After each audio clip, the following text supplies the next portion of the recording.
মই বৰ্তমান উপস্থিত আছোঁ খোৱাং বিধানসভা সমষ্টিৰ অন্তৰ্গত বৰদলনি গাঁৱত আৰু ইয়াৰ সামগ্ৰিক পৰিৱেশ মোৰ সহযোগী দেখুৱাবলৈ অনুৰোধ কৰিছোঁ। এইখন হৈছে দিখাৰী জান আৰু দিখাৰী নদী আৰু দিখাৰী নদীৰ ওপৰত যিখন বাঁহৰ দলং আছিলে, এই বাঁহৰ দলংখন আজি কিছুদিনৰ পূৰ্বে বনৰীয়া মহে ভাঙি তছনছ কৰিছিল আৰু যাৰ ফলত তাত যাতায়াত স্তব্ধ হৈ পৰিছিল। কেইবাখনো গাঁৱৰ ৰাইজে এই দলঙৰ ওপৰেদি অহা যোৱা কৰে, কিন্তু বনৰীয়া মহে যিহেতু এই দলংখন ভাঙি পেলাইছিল আৰু ইয়াৰ পাছতে যাতায়াতৰ ক্ষেত্ৰত যথেষ্ট সমস্যাৰ সন্মুখীন হৈছিল আৰু তেখেতসকলে বিভাগীয় কৰ্তৃপক্ষক অৱগত কৰিছিল যদিও কোনো ধৰণৰ ব্যৱস্থা গ্ৰহণ নকৰাত আজি ইয়াৰ স্থানীয় ৰাইজসকলে এনেদৰে ওলাই আহি শ্ৰমদান কৰিছে আৰু নিজে তেখেতসকলে দলংখন নিৰ্মাণ কৰাৰ পৰিলক্ষিত হৈছে। এনে পৰিস্থিতিত আচলতে গাঁৱৰ যিসকল ছাত্ৰ ছাত্ৰী আছে বা ৰাইজসকলে আছে যথেষ্ট সমস্যাৰ সন্মুখীন হৈছে। আমাৰ বৰদলনি আৰু কঁঠালবাৰী গাঁৱৰ সংযোগী এই দিখাৰী নদীৰ ওপৰত যিখন বাঁহৰ দলং, এই বাঁহৰ দলংখন আজি প্ৰায় এসপ্তাহমানৰ আগত বনৰীয়া মহ আহি ভাঙি একেবাৰে যাতায়াত বিচ্ছিন্ন কৰি থৈ গৈছিল। সেয়েহে আমি আজি বৰদলনি গাঁৱৰ সমূহ ৰাইজ গোট খাই আমি পুনৰ নিজৰ গাচি ধন ভাঙি আমি দলংখন মেৰামতি কৰি আছোঁ। এই দলংখনৰ ওপৰেদি আমাৰ প্ৰায় বৰদলনি গাঁও, জোন গাঁও, পদুমণি, সৰুআলি আদি প্ৰায় 5খনমান গাঁৱৰ ৰাইজ, স্কুলৰ ছাত্ৰ ছাত্ৰীসকল আৰু বেংকলৈ অহা যোৱা কৰে। এতিয়া এই দলংখন ভাগি যোৱাৰ কাৰণে যথেষ্ট অসুবিধাৰ সন্মুখীন হ'বলগীয়া হৈছে। অন্যহাতেদি আমি অন্য এটা ৰাস্তাই যাবলৈও সেই ৰাস্তাটো একেবাৰে বিচ্ছিন্ন হৈ পৰিছে, মানুহ যোৱা কৰাৰ অসুবিধা হৈ পৰিছে। বিভিন্ন সমস্যাসমূহ আমি বিভাগীয় কৰ্তৃপক্ষক আবেদন কৰি থকা হৈছে যদিও আমাক বৰ্তমান চৰকাৰে একেবাৰে গুৰুত্ব প্ৰদান কৰা নাই। হয়, আমাৰ সৈতে আৰু এগৰাকী মহিলা আছে, আমি তেখেতৰ পৰা জানিবলৈ চেষ্টা কৰিম।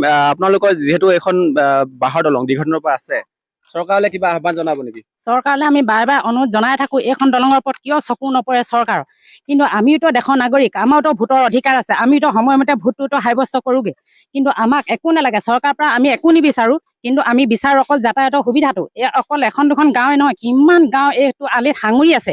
কিন্তু এইটো ৰাস্তাত হাজাৰ হাজাৰ মানুহ অহা যোৱা কৰি থাকে আৰু হাজাৰ হাজাৰ চাইকেল, গাড়ী মটৰ অহা যোৱা কৰি থাকে। কিন্তু আজি এমাহতকৈ বেছি হ'ল, প্ৰথম আহিলে বানপানীৰ সমস্যা। বানপানীটোৱেতো আজি যুগ যুগ ধৰি অনিষ্ট আমাক গোটেই গাঁওখনত কৰিয়ে আহিছে বা গোটেই অঞ্চলটো কৰিয়ে আহিছে আৰু তেওঁলোকে কোনো আমাক গুৰুত্ব নিদিয়ে। আমি বাৰে বাৰে মন্ত্ৰী হওক বা বিধায়ক সকললৈ আমি অনুৰোধ কৰোঁ, কিন্তু কিয় তেওঁলোকৰ আমাৰ এই ৰাস্তাটোৰ প্ৰতি বা দলংখনৰ প্ৰতি তেওঁলোকৰ চকু নপৰে আমি নাভাবোঁ। কিন্তু আমাৰোতো সমস্যা বহুত আছে। এইটো ৰাস্তাইদি আমি শ শ ল'ৰা ছোৱালী স্কুললৈ অনা নিয়া কৰোঁ আৰু আজি এমাহতকৈ বেছি হৈ গ'ল, বানপানীৰ সমস্যাত দলংখন আঁতৰি গুচি গ'ল। তেতিয়াৰ পৰা আমি ল'ৰা ছোৱালী স্কুল নিব পৰা নাই। আৰু তাৰ দ্বিতীয়তে আহিলে বনৰীয়া মহে আহি ৰাতি 4-1 মান বজাত গোটেই দলংখন ভাঙি টচনচ কৰিলে। তেতিয়াওতো আমাৰ বহুতখিনি অসুবিধা মানে আমি জীৱনৰ মানে বহুতখিনি ডাঙৰ সমস্যাতে ভুগি আছোঁ। কাৰণ আমাক চৰকাৰৰ ফালৰ পৰা আমাক একো নালাগে, ঘৰ দুৱাৰ একো নালাগে, আমাক লাগে অকল দলংখনৰ আৰু ৰাস্তা যাতায়াতৰ সুবিধাটো লাগে।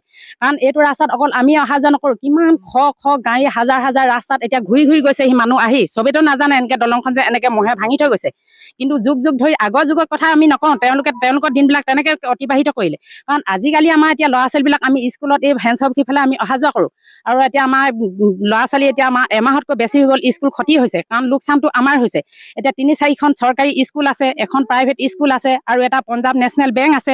আৰু আমি এতিয়া নিজে সাঁচতীয়া পইচাকেইটা থোৱা পইচাকেইটাও আমি উলিয়াবলৈ যাব পৰা নাই। এতিয়া আমাৰ কিমানখিনি অনিষ্ট হৈছে। গতিকে আমি চৰকাৰলৈ এইটোৱে অনুৰোধ কৰিছোঁ, সোনকালে আমাক এই দলংখনৰ সুবিধাটো কৰি দিয়ে, যেন দলংখন আমাক পকীকৰণ কৰি দিয়ক আৰু ৰাস্তাটো আমাক পকীকৰণ কৰি দিয়ক। এইটোৱে আমাৰ চৰকাৰলৈ আমাৰ বিনম্ৰ অনুৰোধ জনাইছোঁ। হয়, নিশ্চয়কৈ এটা কথা উল্লেখ কৰিব লাগিব, ইয়াৰ স্থানীয় ৰাইজসকলে চৰকাৰ তথা বিভাগীয় কৰ্তৃপক্ষক আহ্বান জনাইছে যাতে এই প্ৰায় 5খনৰো অধিক গাঁৱৰ ৰাইজে এই দলঙৰ ওপৰেদি অহা যোৱা কৰে আৰু এই দলংখন যাতে পকীকৰণ কৰি দিয়ে তেখেতসকলে আহ্বান জনাইছে। আৰু আমিও বিভাগীয় কৰ্তৃপক্ষক এই মাধ্যমৰ জৰিয়তে দৃষ্টিগোচৰ কৰাৰ চেষ্টা কৰিলোঁ।